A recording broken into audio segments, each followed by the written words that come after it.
I get really, really depressed in a dangerous way where I'm like, I got to watch it. Like, I got to be vigilant about meditating every day to keep my depression at bay because... So what do you think that is? Do you think that's a genetic thing? Do you think it runs in your family? I think it must run in my family. I think we have stuff that I haven't even, found out. Like, there's some suspicious deaths in my family that I'm like, was that... Suicide? Yeah. Where I'm like, I think it's... Describe how it feels. Like, what does your depression feel like? It feels like... it honestly... I get suicidal thoughts, not like I should kill myself. It's like kill yourself. It would be fun to kill yourself. It would be fun. Literally soothing. It soothes me to think about killing myself when I'm in my worst depressive stages. And it is. I compare it to like sniffles when you're getting a cold. Like I have a little thought will go, oh, shoot yourself in the head. Whoa. Like it literally comes into my head like a sniffle where you're like, oh God, I'm getting sick again. Okay, I gotta meditate now, and then I'll be fine. Like literally, it's like that. And what's before the shoot yourself? Nothing. Nothing. And that's the problem. Is like, Jeez. It just is. It can be. Maybe it's circumstantial a little bit. Like maybe I'm feeling lonely that day, or I didn't get a thing that I wanted, or But I really do think it's like the weather. Like I just can't even describe it. I remember Sarah Silverman talking about her depression. Like it's like just a cloud comes over you and you're just like, oh, well, here it comes. And that's kind of how it feels. And I totally have it under control when I'm meditating every day. I don't get a single one of those thoughts. But like if I skip a day, if I don't do TM one day, those thoughts they come in. And then if you get into a real bad spot, those thoughts start, and I've never even so much as made an attempt or even planned to make an attempt. Like it's never gotten to that, even close to that for me. But I realize that these are the same kind of thoughts that people that end up doing this start with. Like there's some kind of like, I'm people who love me and care about me get so upset when I talk about this. But I think that more people struggle with these thoughts than talk about. So I'm eager to share it because I don't think I'm ever going to kill myself. And I don't think but I think that like a lot of people, I'm at risk. And I don't think that people talk about that enough. Right. Because I do have these thoughts and it's not even like I go, what can I do to make myself feel better? Oh, I could kill myself. It literally is like, kill yourself. It's like a little voice or something. And I've struggled with mental illness before. I mean, I had anorexia where it was like, don't eat. And you're like, where's that? Who's that? But it's a voice. Did you have don't eat because you thought you were overweight, or don't eat because you thought you'd be more attractive if you looked like a rail? Was it vague? Was the direction vague, or was it just like an obsession? It started out like, high school, I should be skinny. Everyone should be skinny. I wanted to be famous someday, and I idolized everyone in the magazines. The whole classic thing of like looking literally in magazines and being like, I want to look like that. I hate myself, pinching my sides, being like, if I'm not like that, then I'm worthless. Having a mom who constantly hated her body, was skinnier than me, and constantly said she was fat, and things like that. Like where you have things modeled for you. So I grew up thinking skinny equals more lovable. And then I lost weight just because my senior year, I lost weight because a boy liked me who I liked back. And I was like very nervous about it. Like, when you just get nervous, right. So you don't eat that day. And I had a date with this guy. It was my first date ever. And that day I didn't eat because I was just nervous. And then the next day it showed up on me because someone goes, you look great. What's going on? And I was like, oh, I just didn't eat yesterday. Like, I can do that again. So it's basically the same thing as saying, you're really funny. You got a talent for that. You're open to suggestion. I'm really good. You could join a cult. Dude, I know. I'm scared of it. The thing is, I am open to suggestion, but the thing is, I am good at losing weight. I can stick to a diet, and I can black and white things. I can say I'm not drinking for 7. I can quit things. Right. I can quit eating, and I have good will. It's like willpower, and. Right. I learned that for the first time, I could do this. And so I just stopped eating. And then for a while you get super hot. I was very popular for a couple weeks. And then for a hot second, I was hot for a second. And then I got so scary skinny. And then I couldn't stop. You were just like, I don't, everyone's like, hey, you looked great like a week ago. Like right now it's like kind of concern. And I'm like, well, I don't know what to do because if I eat, I'll just get fat again. And so this is all I know now. And then it becomes, if you eat, you're weak. And then it becomes obsessive compulsive. And then it's not even about being thin anymore because you look in the mirror, and I would look in the mirror and go like, you're disgusting. Like I looked like I look like Holocaust pictures. Like that's how bad I looked. Do you have photos of yourself from back then that you keep to make sure that you don't ever get back to that spot again? I won't ever get back to that spot again because I'm too vain to do that now.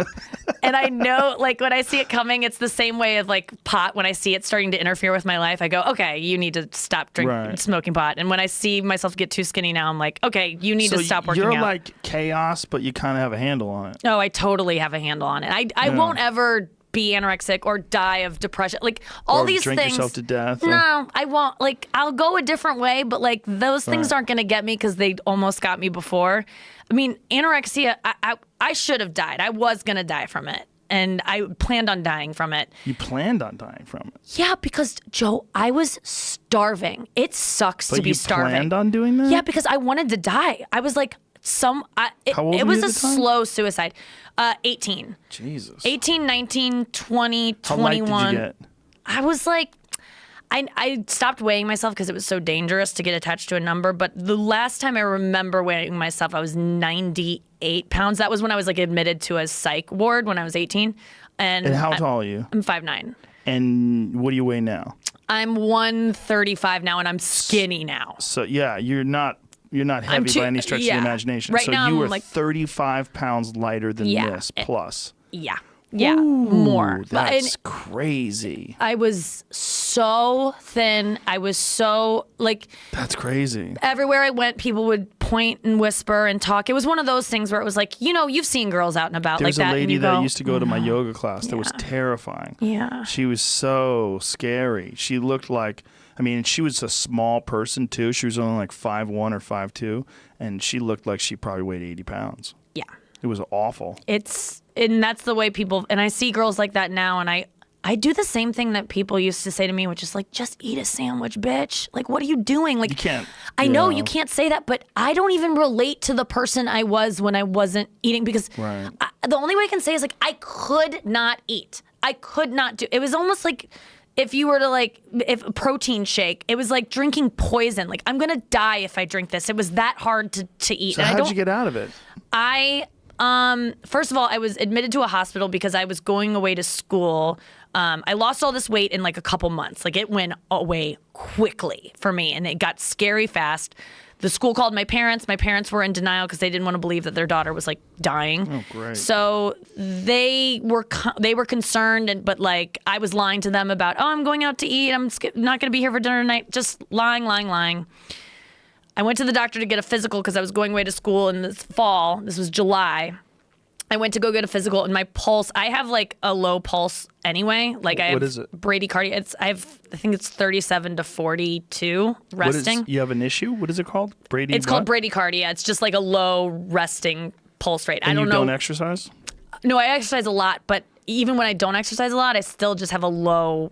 Do you do a lot of cardio? I do a lot of cardio now, yeah. But that's this is like elite athlete resting heart rate. It's like Lance Armstrong. I'm really proud of it, but I do nothing to support it. Like I run every day, but not like enough to boast that. But it saved my life because I didn't know I had a low pulse rate. But when I went in for this thing, this physical, the doctor clearly could see I was anorexic because they looked at me and weighed me, but they didn't have any kind of like data to keep me. Mm-hmm. But until they took my pulse and they were like, if you leave, you're going to die and you're going to be a liability to us because we know, so you can't leave. You're going to, a 5150 or whatever it is where you're committed to a psych ward. So I went in for a checkup, was taken on a golf cart to the other side of the hospital where I was checked into a psych ward. Whoa. And my mom's like, no, she's not. And they're like, yes, she is. And so I was admitted there, and I had to stay there for a couple weeks, I think. And then I lied to get out of it because I ate just enough to get out. And then I went to school. I convinced my parents I was okay to go away to school, which I wasn't. Nearly died there, just starving myself and exercising too much. And that is how I got out of it, was that. So I wanted to die because I was hungry all the time. Being hungry sucks. and I couldn't eat. I didn't know how to eat. I didn't even know how to begin to eat. So I was like, every night I would just pray that I wouldn't wake up, because I would go to bed freezing cold because you have no fat. So you're cold. You have to wake up. I was going to school in Colorado. I was ill prepared for the weather, and also I had no fat on my body. It was an awful existence. And then I did stand-up comedy for the first time because... As an anorexic? Yeah, because when I went to school my freshman year, I was so crazy looking. Like...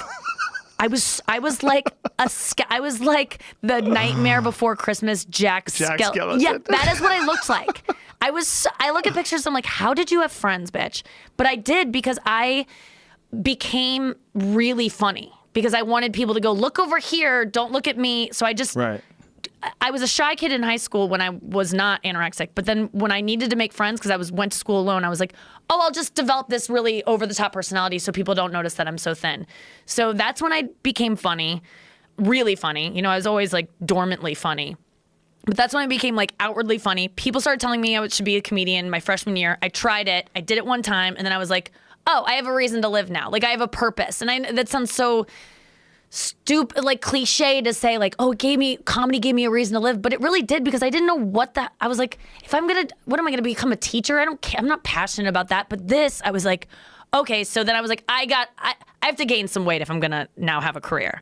So then I found a therapist. I was like, I gotta beat this. I started reading books. I found a therapist, and I found this one therapist who told me the thing that really broke through, which was like, when you have anorexia, everyone's like, just eat something. Why don't you eat something? And you feel very in control of it, and you feel like you're the one to blame for it, because you're the one that's choosing not to eat, and you're the one that's choosing to exercise. And so I felt all this shame about, like, why can't I cure myself? Why am I giving myself this thing that's ruining my life? And then this therapist was like, think of it as like cancer. Like, you got sick. Like, something invaded your life, and there is a demon inside you telling you don't eat, and it's not you. It's not you, so don't listen to that voice.